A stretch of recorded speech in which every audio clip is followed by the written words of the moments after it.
أعوذ بالله من الشيطان الرجيم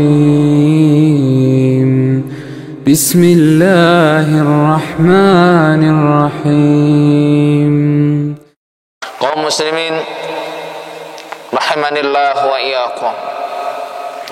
Marilah kita tingkatkan ketakwaan kita kepada Allah Ta'ala dengan ketakwaan yang sebenar-benarnya, yaitu mengamalkan apa yang diperintahkan oleh Allah dan Rasulullah sallallahu alaihi wasallam, serta menjauhi apa yang dilarang olehnya dan dilarang oleh Rasulullah sallallahu alaihi wasallam. Kaum muslimin, a'azzani Allah wa iyyakum. Salah satu karakter yang menonjol dari Islam adalah agama kita datang dengan membawa dan menjunjung tinggi kasih sayang. Sangat banyak nas-nas dari Al-Quran maupun sunnah yang menjelaskan hal ini. Di antaranya firman Allah Subhanahu wa ta'ala, "Wa ma arsalnaka illa rahmatan lil alamin." Yang artinya, kami tidaklah mengutusmu melainkan untuk menjadi rahmat atau kasih sayang bagi seluruh alam. Rasulullah sallallahu alaihi wasallam bersabda, "Ar-rahimuna yarhamuhumur rahman. Irhamu man fil ard, yarhamkum man fis sama." Orang-orang yang penyayang akan disayangi oleh Allah yang Maha Penyayang. Sayangilah orang-orang yang ada di atas bumi, niscaya kalian akan disayangi oleh orang yang ada di langit. Kaum muslimin yang dimuliakan oleh Allah, dalam mengajarkan kasih sayang, Islam tidak cukup hanya dengan memaparkan konsep global, namun juga mengajarkannya secara terperinci, menyebutkan potret-potretnya secara detail, dan menggambarkan dengan begitu jelas praktek nyata dalam kehidupan sehari-hari, mulai dari orang terdekat, yakni anak istri, hingga manusia terjauh, baik dari sisi kekerabatan maupun agama. Semua berhak mendapatkan kasih sayang sesuai dengan porsi dan aturan yang telah digariskan oleh agama. Tidak cukup hanya para manusia yang perlu disayangi. Makhluk lain semisal binatang dan tumbuhan pun mendapatkan jatah kasih sayang jauh hari sebelum orang-orang barat mengkampanyekan kasih sayang terhadap binatang. Mengenai kasih sayang terhadap anak, kiranya kisah yang terjadi zaman Nabi berikut bisa menjadi sedikit gambaran. Abu Hurairah radhiyallahu anhu berkata, "Qabbala Rasulullah sallallahu alaihi wasallam al-Hasan bin Ali wa 'indahu al-Aqra' bin Habis at-Tamimi jalisan." Rasulullah sallallahu alaihi wasallam mencium Al-Hasan bin Ali, dan di sisi Rasulullah sallallahu alaihi wasallam waktu itu ada Al-Aqra' bin Habis at-Tamimi. Faqala Al-Aqra', "Inna li 'ashratan min al-walad ma qabbaltu minhum ahad." Lalu Aqra' berkata, "Aku punya 10 orang anak, tapi aku tidak pernah mencium satu pun dari mereka." Fanadhara ilaihi Rasulullah sallallahu alaihi wasallam thumma qala, "Man la yarham la yurham." Maka Rasulullah sallallahu alaihi wasallam memandang kepadanya dan berkata, orang yang tidak menyayangi maka dia tidak akan disayangi. Kaum muslimin rahimanillah wa iyyakum, untuk memotivasi sifat saling menyayangi sesama muslim, selain dengan menjelaskan hak dan kewajiban di antara mereka, Nabi kita Muhammad sallallahu alaihi wasallam juga membuat sebuah perumpamaan yang sangat indah tentang bagaimana seharusnya kaum muslimin berkasih sayang di antara mereka. Mathalul mu'minina fi tawaddihim wa tarahumihim wa ta'atufihim mathalul jasad idza ishtaka minhu 'udhun tada'a lahu sa'irul jasad bis-sahari wal huma. Perumpamaan kaum muslimin dalam saling bersaudara, dalam saling kasih sayang dan kepedulian sesama mereka bagaikan satu tubuh. Jika salah satu anggota tubuh sakit, maka seluruh bagian tubuh akan bersolidaritas dengan ikut bergadang dan merasa sakit.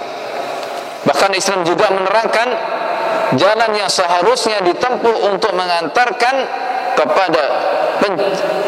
kepada terciptanya kasih sayang tersebut.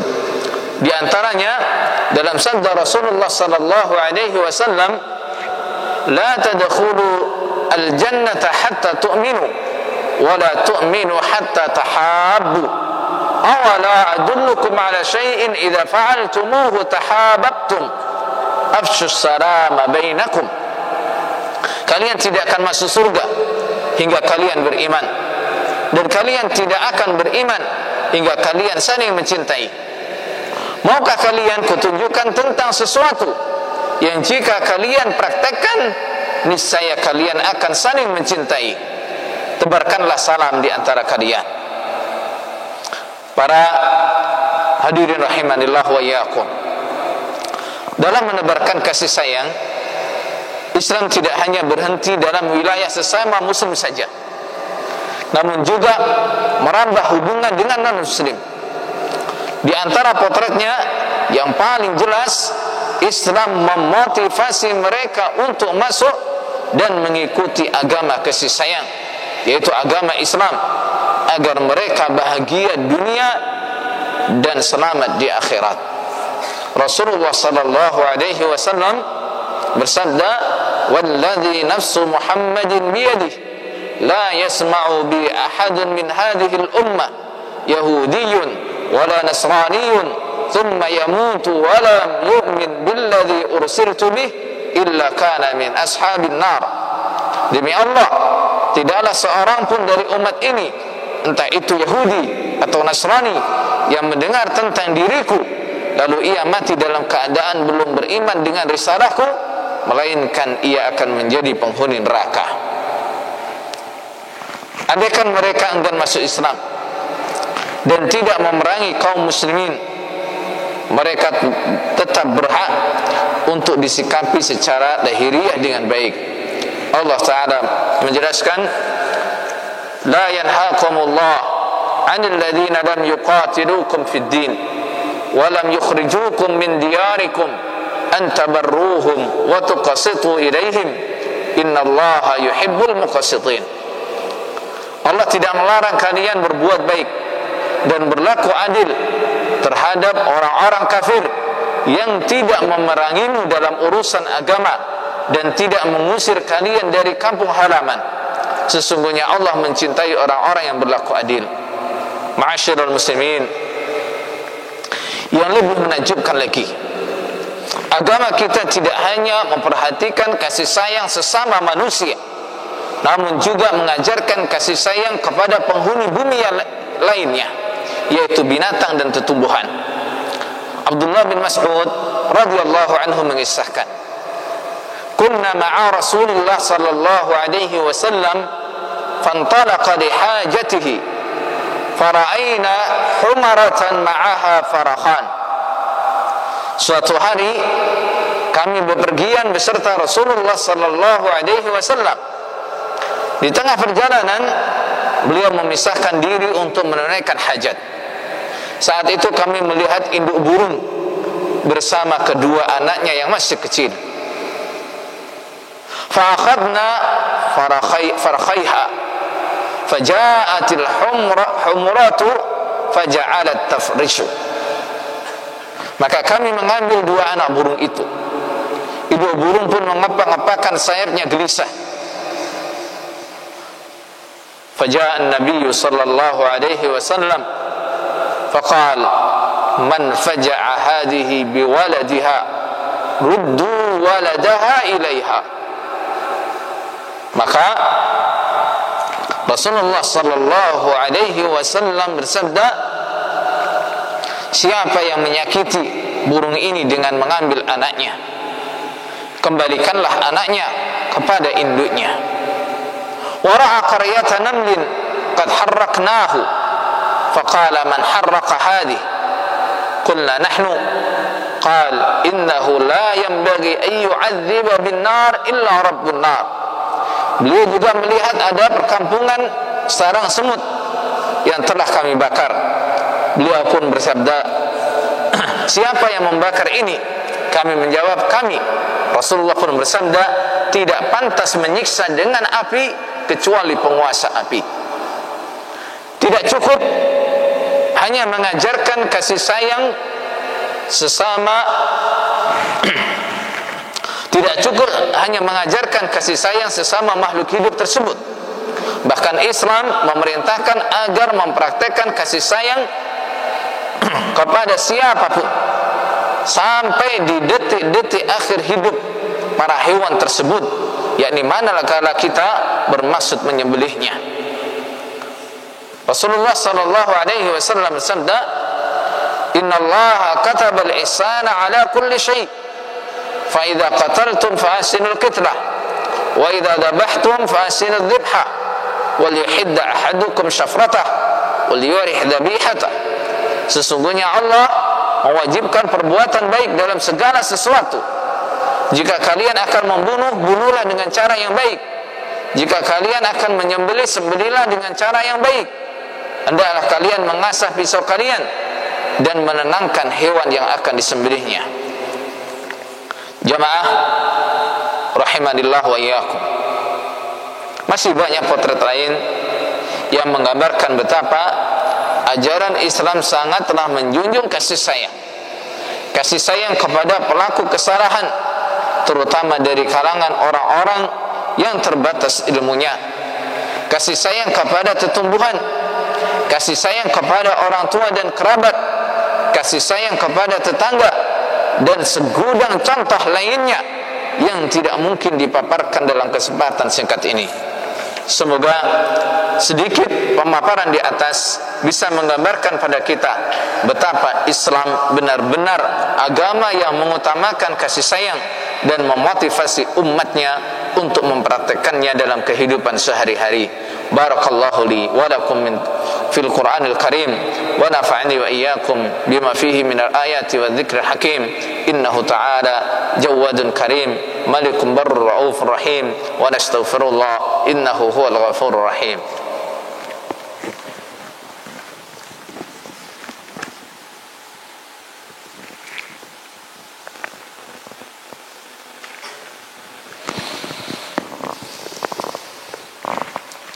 Alhamdulillahi rabbil arbab wa musabbibil asbab wa asyhadu an la ilaha illallahul azizul wahhab wa asyhadu anna muhammadan abduhu wa rasuluh afdalu man qama bid da'wati wal ihtisab sallallahu alaihi wasallam wa baraka alaihi wa ala alihi wa ashabihi ulil basairi wal albab والتابعين ومن تبعهم بإحسان إلى يوم المآب. Ikhwani rahimanillahu wa iyyakum. Itulah tadi sekelumit konsep kasih sayang dalam Islam. Namun demikian, di zaman kita ini ada dua kubu yang bertolak belakang dalam menyikapi konsep tersebut. Golongan pertama yang kurang mempedulikan salah satu tujuan utama kedatangan Islam ke muka bumi itu. Sedangkan golongan kedua yang kebablasan dalam menerjemahkan kasih sayang. Golongan pertama adalah mereka yang menampakkan Islam sebagai agama yang garang, galak, dan gemar menumpahkan darah tanpa aturan. Setali tiga uang. Ada pula yang menggambarkan pada umat bahwa seorang muslim yang berpegang teguh dengan ajaran Islam haruslah bermuka sangar, bertutur kata pedas, tidak ramah, enggan menebarkan salam, dan seabrek perilaku kurang simpatik lainnya. Kebalikannya, golongan kedua, yakni orang-orang yang keliru dalam menafsirkan kasih sayang. Mereka menjadikan kasih sayang sebagai dalih untuk mempertahankan tradisi yang bertolak belakang dengan Islam. Tidak cukup sampai di situ, bahkan mereka melontarkan tuduhan miring kepada pihak yang berusaha mengembalikan umat kepada ajaran murni Rasulullah sallallahu alaihi wasallam sebagai kaum yang tidak peduli dengan prinsip kasih sayang. Mereka memang, lembaran sejarah mengatakan bahwa setiap kali muncul penyimpangan yang bernuansa ekstrim dan berlebihan, hampir bisa dipastikan akan muncul tandingannya berupa penyimpangan yang bernuansa bermudah-mudahan. Adapun sikap yang benar adalah sikap pertengahan di antara keduanya. Wa kadzalika ja'alnakum ummatan wasata. Demikian pula Allah telah menjadikan kalian umat yang pertengahan. Sekurang-kurangnya seorang muslim tertuntut untuk bisa memadukan antara dua hal: tegas dalam berprinsip dan santun dalam bersikap. Tegas dalam berprinsip menggambarkan keteguhannya dalam berpegang dengan ajaran Islam yang benar, sedangkan santun dalam bersikap dan keluasan dalam bermuamalah dengan siapapun selama masih dalam koridor yang dibolehkan agama merupakan penjabaran dari kasih sayang kepada sesama insan.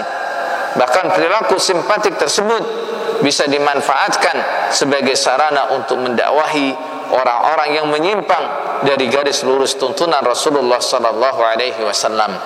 Semoga Allah Subhanahu wa taala mengkaruniakan taufiknya kepada kita agar termasuk golongan pertengahan tersebut.